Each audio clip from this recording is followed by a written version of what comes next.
오늘 그 말씀하신 내용 중에 보면 검찰의 정치적 중립성, 공정성을 강조하고 계신데 제가 조금 서운한 것은 검찰의 정치적 중립성 당연히 중요하고 필요한 일입니다. 그러나 검사에게 모든 권한이 집중되어 있었기 때문에 검사의 독직 사건들이 끊이지 않고 있어 왔다는 점, 그래서 그 권한을 견제와 균형의 차원에서 분리할 필요가 있다라는 그러한 문제의식에서 공수처가 얘기됐고 문재인 대통령께서 그런 공약을 내걸었고 국정과제도 그런 차원에서 검토를 했고 이행계획을 만들었습니다.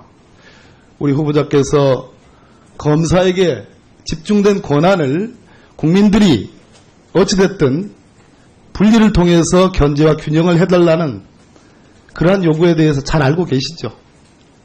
국민 여러분의 여망을 정말 마음 깊이 뼈아프게 느끼고 있습니다. 지금 논의되는 내용들에 대해서 제 개인 소신이야 있겠지만 이 자리가 검찰총장 후보자로서 청문하는 자리이기 때문에 논의의 어느 한 가닥을 제가 잡을 수는 없는 입장을 이해해 주시기 바랍니다. 이해하고 있습니다. 그러나 검찰총장이 검사들의 노조위원장은 아닙니다. 그렇죠? 그 점도 유념을 좀 해주셨으면 좋겠습니다. 이해는 합니다. 자, 검찰청이 범죄 예방기관입니까? 수사기관입니까? 검찰은 수사기관입니다. 범죄를 수사해서 기소하는 기관입니다. 그렇습니다.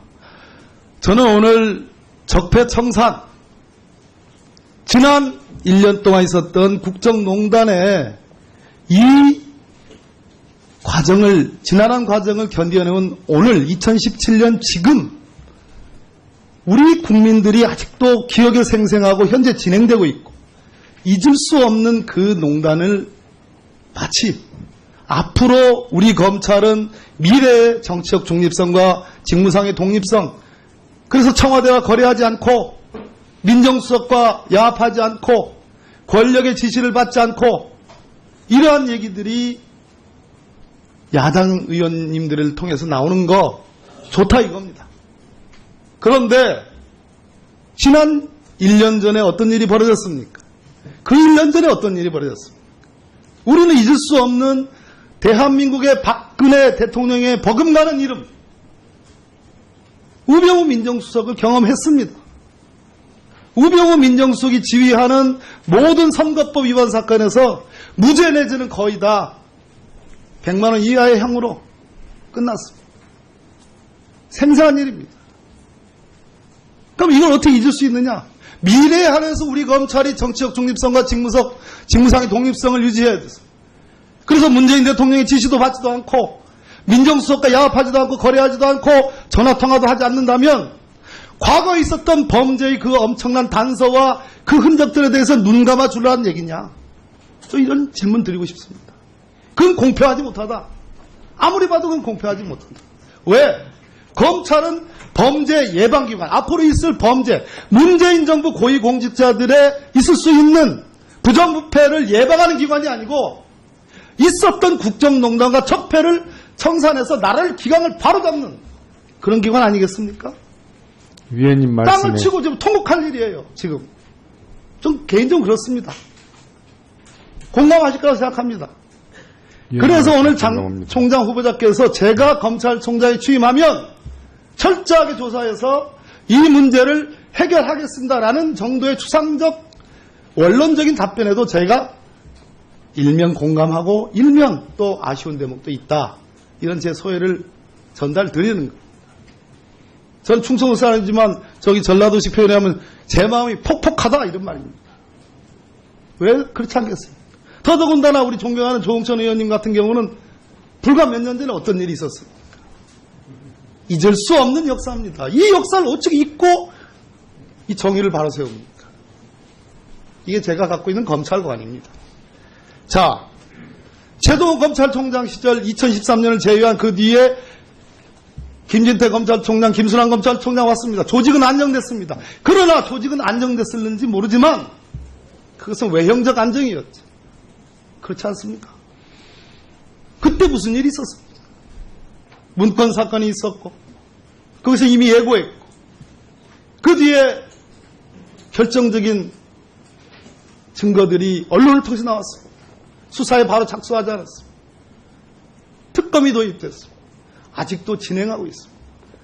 조직의 안정이라는 것은 궁극적으로 민주주의 원리에 충실할 때 진정한 의미의 국민을 위한 봉사기관으로서 조직의 안정이 나오는 것이지 위에서 내리누르는 거 지시받고 하명하고 저는 그거 동의하지 않습니다. 적어도 문재인 정부는 그리 가는 정부는 아니라고 저는 확신하고 있습니다. 제가 아는 문재인 대통령은 그런 분이라고 확신하고 있습니다.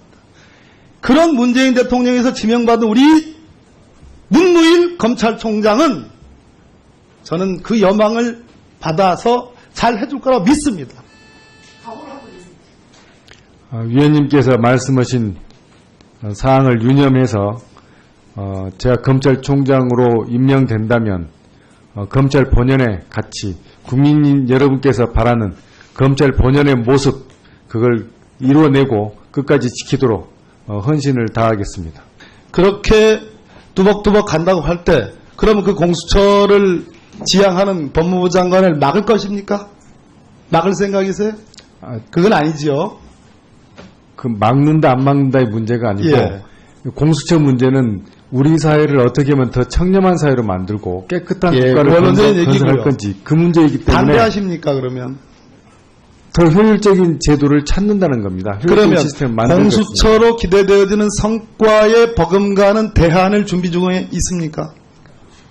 저희들 자체 내부 개혁 방안으로는 있습니까? 준비하고 있는 게 있습니다. 저 개인적인 소신도 있고. 그럼 대검 단위에서 전국 검찰청에 이것을 먼저 대안적으로 실천할 의지나 그런 프로그램을 생각해 본 적은 계십니까? 공수처 논의와 별개로 일단 저희가 먼저 바뀌는 모습을 보여드릴 필요가 있다는 판단이 듭니다. 그래서 공수처 논의와 별개로 저희는 내부에서 특별수사하는 문제, 그다음에 검사 비위 문제, 이걸 수사하거나 감찰하고 나서 그 결과에 대해서 아니면 그 과정이라도 국민의 의혹이 제기되면 언제든지 국민의 좋아요. 의견을 들을 생각입니다. 대안이 있다. 그 대안을 실천할 의지가 있다. 이렇게 받아들이겠습니다. 국회 출석 의향을 밝히셨는데 문재인 대통령의 공약도 공약이고 그 공약을 이어받은 국정과제에서 검찰총장의 국회 출석 의무를 법제화한다라는 과제도 있습니다. 알고 계시죠? 네, 보았습니다. 예, 그런 측면에서 오늘 총장 후보자님의 답변은 매우 전향적이라는 거라고 평가를 합니다. 다만 그렇다 하더라도 정치적 중립성에 설사 국민의 대표기관이 국회에 나와서 총장께서 오늘 청문회처럼 나와서 발언한다고 그래서 현안과 관련돼서 정치적 중립성에 오해를 받을 언행을 하실 이유는 없겠죠. 네, 여야가 함께 있기 때문에 그 상황에서 정치적 중립성에 영향이 있을 거라고 생각하지 않습니다. 최소한의 그 정도의 능력과 그 정도의 책임감은 갖고 계신 분이지 않습니까? 네, 바르게 맞습니다. 하겠습니다. 그걸 우려한다는 건 전 말이 안 된다고 생각합니다. 마찬가지로 총장님의 임명권자는 누굽니까? 법의 대통령으로 되어 있습니다. 대통령으로부터 이번에 총장 후보자가 되면서 만나신 적 계십니까? 대통령을? 아니, 만나 뵌 적은 없습니다. 그렇습니까? 자, 국민에 의해서 직접 선출해서 국민의 대표기관인 소위 민주적 정당성을 갖고 있는 기관은 양기관이 있습니다. 단독제 기관으로는 대통령이 계시고 합의제 기관으로는 국회가 있습니다. 자, 대통령이 반부패 관계기관 협의회 현재 훈령이 살아 있습니다. 거기 여러 기관을 불러서 제도 개선과 정책적 조정 거기 안 가실 이유가 없지 않습니까? 그렇죠? 그 정책적인 사항을 논의하는 자리이기 때문에 지금 참석 여부를 곧바로 밝히는 건 뭐 쉽지 않을지라도 과거 전례를 살펴보고 취임하게 되면 하여튼 세심하게 살펴보고 결정하도록 하겠습니다. 오늘 뭐 화끈하게 딱 정해서 이렇게 말씀해 주신 건 없어요. 그 점은 조금 유감이고요. 기록물 하나만 더 한번 짚어가죠. 자, 법무부의 직제에는 검찰 사무를 포함해서 법무행정사무에 대한 모든 것이 다 들어가 있습니다. 근데 검찰청법에는 검사의 직무로 되어 있습니다. 그 검사의 직무를 총장이 총괄합니다. 지휘감독하고. 왜 검사의 직무로 되어 있는가를 깊이 숙고를 해주시기를 바랍니다. 즉 제도 개선 TF 단장도 하셨습니다. 그죠? 총장 지명되시기 전에. 자, 제도 개선이란 부분에 대해서는 기본적으로 법무행정의 한 축이고, 우리 총장께서는 적어도 문재인 정부 초대 총장으로서 우리 검사들, 2천여 명이 넘는 우리 검사들을 정말 수사에 매진할 수 있고, 정치적 중립성, 독립성을 확보해서 수사에 매진할 수 있는 여건과 풍토, 그를 위한 제도 개선에 일조하는 그런 방향으로 갔으면 좋겠다라는 건의와 충고도 드립니다. 유념하여서 바르고 투명한 검찰이 되도록 노력하겠습니다. 자, 기록물입니다. 청와대에서 발견됐습니다. 우리 법률이 불법을 보호하는 법률이 있습니까? 그렇지 않을 겁니다. 맞습니다. 대한민국이 민주주의 국가고 법치주의 국가인데 법률이 불법을 보호할 수는 없습니다. 대통령 기록물 관리법이 불법 기록물을 보호할 수 있습니까? 가정입니다. 불가능한 겁니다. 그렇습니다. 보호할 만한 가치가 있는 대통령 기록물을 관리하고 보호하기 위해서 대통령 기록물 관리법을 만들었습니다. 이 전제는 동의하시죠? 네, 대통령 기록물 관리법을 만든 과정을 알고 있습니다. 그렇습니다. 자, 지금 일부 공개된, 아주 제한적으로 박수현 대변인에서 공개된 것은 현재 국정농단과 관련해서 검찰과 특검이 수사해서 불법이라고 판단해가지고 기소해서 재판받는 그 사건의 유력한 증거이거나 범죄의 단서입니다. 절대 대통령 기록물 관리법에 의해서 보호될 수 있는, 보호가치 있는 기록물이 아닙니다.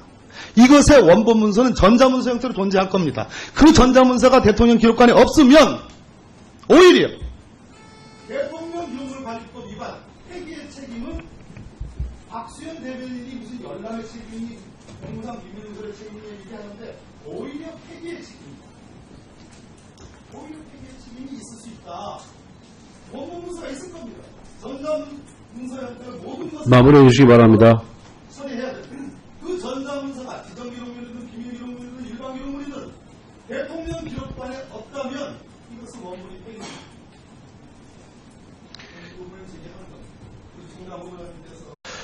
오늘 그 말씀하신 내용 중에 보면 검찰의 정치적 중립성, 공정성을 강조하고 계신데 제가 조금 서운한 것은 검찰의 정치적 중립성 당연히 중요하고 필요한 일입니다. 그러나 검사에게 모든 권한이 집중되어 있었기 때문에 검사의 독직 사건들이 끊이지 않고 있어 왔다는 점. 그래서 그 권한을 견제와 균형의 차원에서 분리할 필요가 있다라는 그러한 문제의식에서 공수처가 얘기됐고 문재인 대통령께서 그런 공약을 내걸었고 국정과제도 그런 차원에서 검토를 했고 이행계획을 만들었습니다. 우리 후보자께서 검사에게 집중된 권한을 국민들이 어찌됐든 분리를 통해서 견제와 균형을 해달라는 그러한 요구에 대해서 잘 알고 계시죠? 국민 여러분의 여망을 정말 마음 깊이 뼈아프게 느끼고 있습니다. 지금 논의되는 내용들에 대해서 제적 안정이었죠. 그렇지 않습니까? 그때 무슨 일이 있었습니까? 문건 사건이 있었고 거기서 이미 예고했고 그 뒤에 결정적인 증거들이 언론을 통해서 나왔습니다. 수사에 바로 착수하지 않았습니다. 특검이 도입됐습니다. 아직도 진행하고 있습니다. 조직의 안정이라는 것은 궁극적으로 민주주의 원리에 충실할 때 진정한 의미의 국민을 위한 봉사 기관으로서 조직의 안정이 나오는 것이지 위에서 내리누르는 거 지시받고 하명하고 저는 그거 동의하지 않습니다. 적어도 문재인 정부는 그리 가는 정부는 아니라고 저는 확신하고 있습니다. 제가 아는 문재인 대통령은 그런 분이라고 확신하고 있습니다. 그런 문재인 대통령에서 지명받은 우리 문무일 검찰총장은 저는 그 여망을 받아서 잘 해줄 거라고 믿습니다. 위원님께서 말씀하신 사항을 유념해서 제가 검찰총장으로 임명된다면 검찰 본연의 가치, 국민 개인 소신이야 있겠지만 이 자리가 검찰총장 후보자로서 청문하는 자리이기 때문에 논의의 어느 한 가닥을 제가 잡을 수는 없는 입장을 이해해 주시기 바랍니다. 이해하고 있습니다. 그러나 검찰총장이 검사들의 노조위원장은 아닙니다. 그렇죠? 그 정도 유념을 좀 해주셨으면 좋겠습니다. 이해는 합니다. 자, 검찰청이 범죄 예방기관입니까? 수사기관입니까? 검찰은 수사기관입니다. 범죄를 수사해서 기소하는 기관입니다. 그렇습니다. 저는 오늘 적폐청산, 지난 1년 동안 있었던 국정농단의 이 과정을, 지난한 과정을 견뎌내온 오늘 2017년 지금 우리 국민들이 아직도 기억에 생생하고 현재 진행되고 있고 잊을 수 없는 그 농단을 마치 앞으로 우리 검찰은 미래의 정치적 중립성과 직무상의 독립성, 그래서 청와대와 거래하지 않고 민정수석과 야합하지 않고 권력의 지시를 받지 않고 이러한 얘기들이 있었던 국정농단과 적폐를 청산해서 나라를 기강을 바로잡는 그런 기관 아니겠습니까? 위원님 말씀에 땅을 치고 지금 통곡할 일이에요. 지금 좀 개인적으로 그렇습니다. 공감하실 거라고 생각합니다. 그래서 오늘 장 총장 후보자께서 제가 검찰총장에 취임하면 철저하게 조사해서 이 문제를 해결하겠습니다라는 정도의 추상적 원론적인 답변에도 제가 일면 공감하고 일면 또 아쉬운 대목도 있다. 이런 제 소회를 전달드리는 거예요. 전 충청도 사람이지만 저기 전라도식 표현에 하면 제 마음이 폭폭하다 이런 말입니다. 왜 그렇지 않겠습니까? 더더군다나 우리 존경하는 조홍천 의원님 같은 경우는 불과 몇 년 전에 어떤 일이 있었습니까? 잊을 수 없는 역사입니다. 이 역사를 어떻게 잊고 이 정의를 바로 세웁니까? 이게 제가 갖고 있는 검찰관입니다. 자, 최동호 검찰총장 시절 2013년을 제외한 그 뒤에 김진태 검찰총장, 김순환 검찰총장 왔습니다. 조직은 안정됐습니다. 그러나 조직은 안정됐을는지 모르지만 그것은 외형 야당 의원님들을 통해서 나오는 거 좋다 이겁니다. 그런데 지난 1년 전에 어떤 일이 벌어졌습니까? 그 1년 전에 어떤 일이 벌어졌습니까? 우리는 잊을 수 없는 대한민국의 박근혜 대통령의 버금가는 이름 우병우 민정수석을 경험했습니다. 우병우 민정수석이 지휘하는 모든 선거법 위반 사건에서 무죄 내지는 거의 다 100만 원 이하의 형으로 끝났습니다. 생생한 일입니다. 그럼 이걸 어떻게 잊을 수 있느냐?